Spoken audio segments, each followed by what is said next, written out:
Hey, everybody. Welcome back. I'm Amira, Minister of Justice and Witness for Clackamas United Church of Christ.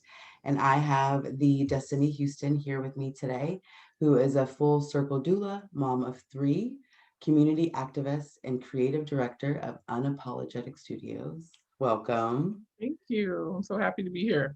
Me too. Me too. Me too. I just wanted to explain to people kind of how we met, if that's okay.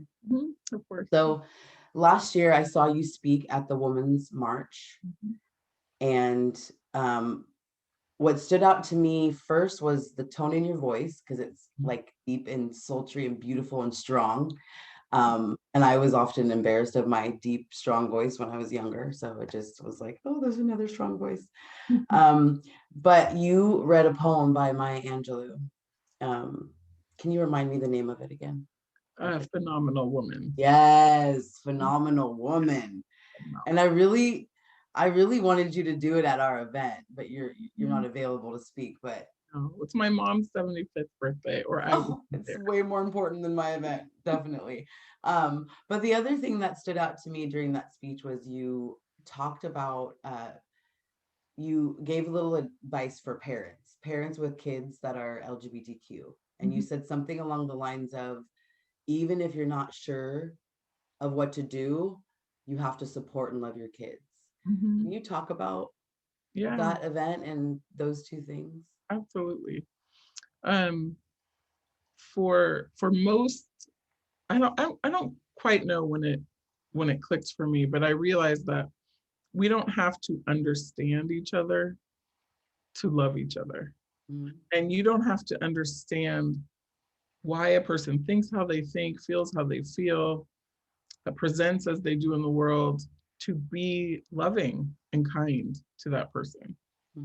Yeah. And then I personally have a trans son.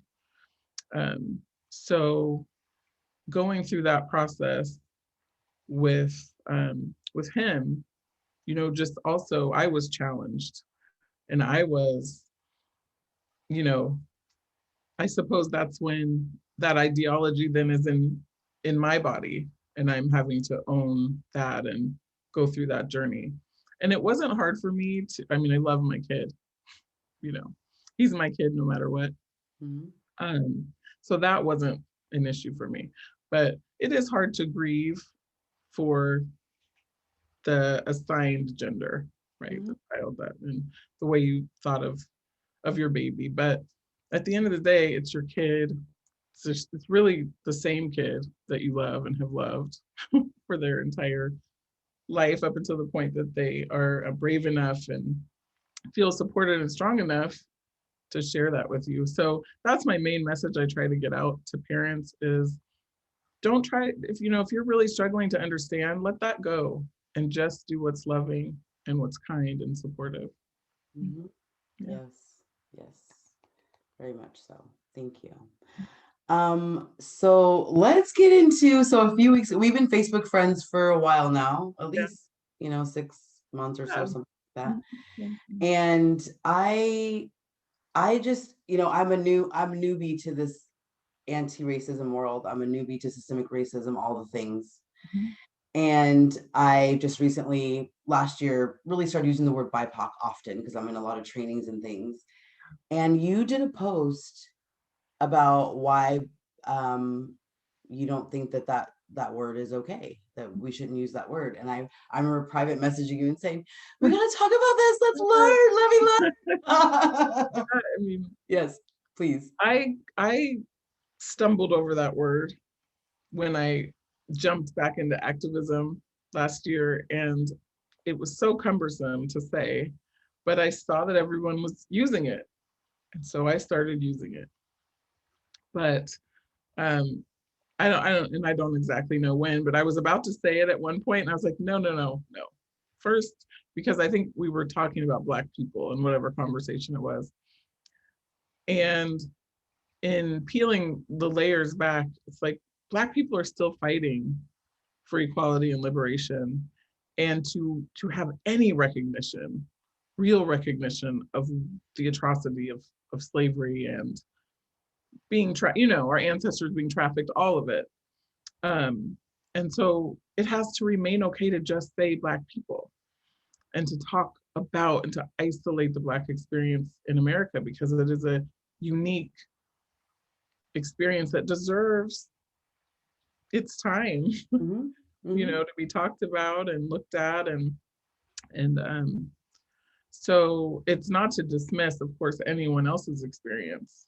Um, but also with BIPOC is like, okay, Black and Indigenous get their own initial, and then people of color. And then everyone else is just lumped together. And that's also problematic because people of color used to talk about Black people. I mean, that used to be how we were referred to. Mm-hmm. So That's um, true. it's like, are we gonna just make everyone else wait years and years to also have a letter that matters? Do you know? Kind of feels like. At the same time, it is important for Black and Indigenous and Mexican and Latina and Korean and Chinese and Japanese, right? For us all to come together, all of us that are not white in this Mm-hmm. country, we do need to be there for each other and stand up for each other and support each other. And for me, I think one of the most powerful ways to do that is to say, tell me, what's it like to be Korean in this country? Mm-hmm. What's it like to be Japanese in this country, Mexican in this country? Really honor, you know, people's unique experiences. Mm-hmm. Because each community as a whole does have unique needs, Mm-hmm. you know, and then we have this collective need to end white supremacy or to live in a country that's not ruled by white supremacy. Yeah, Yeah. we have that shared experience, right? Yes, Yeah. absolutely. It makes sense. And it's okay to express when you're coming from a place of love and you know the person um genuinely cares about you, and they're coming from a place of like, hey, I see you're new at this and I want to educate you. Like, it's okay to have those conversations. So I always want it. But you talking about white supremacy leads us right into the next next question. That was really good. Good job. So I've been talking about white supremacy, man, for almost a whole year. Once I really started to learn about it and understand it and be like, whoa, everyone's affected by white supremacy. Like, whoa, my mind is blown. Yeah. And I even put it on my vision board for this year. I really have this passion of having an event uh, to educate the community about white supremacy, because I know a lot of people feel that it's the blatant racism and the FU and the KKK, and it's not necessarily that. So I got a committee of people together, some community members. We're going to do it in Salem. The date is already planned. The location is not going to be revealed until later. But we just finally put out the GoFundMe to help fund the event and all the things. And the people working on that part of it messaged me, and I was like, okay, let's go, let's do it, let's share it. And then within 10 minutes, what happened within 10 minutes, Destiny? Well, I read it and I was getting ready to share it, and then I just thought, well, let me reach out because I love you. You know, you're amazing.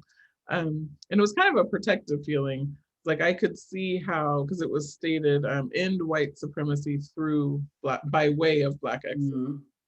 And I could just feel in my own body that made it feel like my job to end white supremacy, or on me to be excellent enough to end it. And Okay. and so I was like, well, other people might read it that way too. So I reached out to just say, I don't know, it's so hard coming because I know you spent so much time and energy to get it right, you know, to get it right. And so yeah, I wanted to just reach out to yeah, it was a very lengthy but loving, and it was loving, and it felt like a protective, like, yo, if I felt this in my body, other people might feel this in their body, and I don't want that. And that's the big thing with me, even in the podcast that I do with Rhea, is that we don't want to cause further harm. Right. And even with me as my role at the church, I'm like a tiger. Like, we can't pretend like we're anti-racist and doing this type of stuff. Like, I'm like, that ain't, we ain't doing that, you know? So it's very, you do feel protective. You don't want to harm anybody else. Right. So yeah, I'm assuming there's a way to re-edit what we have out. So it's going to be re-edited. We meet today as a committee. I will re-edit. The by way of was totally my fault. Or my suggestion. It's not a fault. But the ending white supremacy in the title, it had to be there. It was just like a passion in my soul. But other people use the word Black excellence as a title. And I just was thinking I was merging the two. But there's a way, and especially the suggestions that you and I spoke about, I think there is a way to switch it to where we can take out the by way of, because I do not, we didn't really talk about, I guess, me reading your words and hearing why it hit me differently right now, just hearing and seeing your face when you said it, how it makes you feel like you're not good enough, like you got to be excellent to, and oh my gosh, that's so not. Yeah, I know that's not what you meant at all, you know. Oh, yeah, I know that. Yeah, but it makes my little heart like. So that's a pressure we've been put under since the beginning of being here. You know, we had to be clean. We had to be cleaner than everyone else and better than everyone else.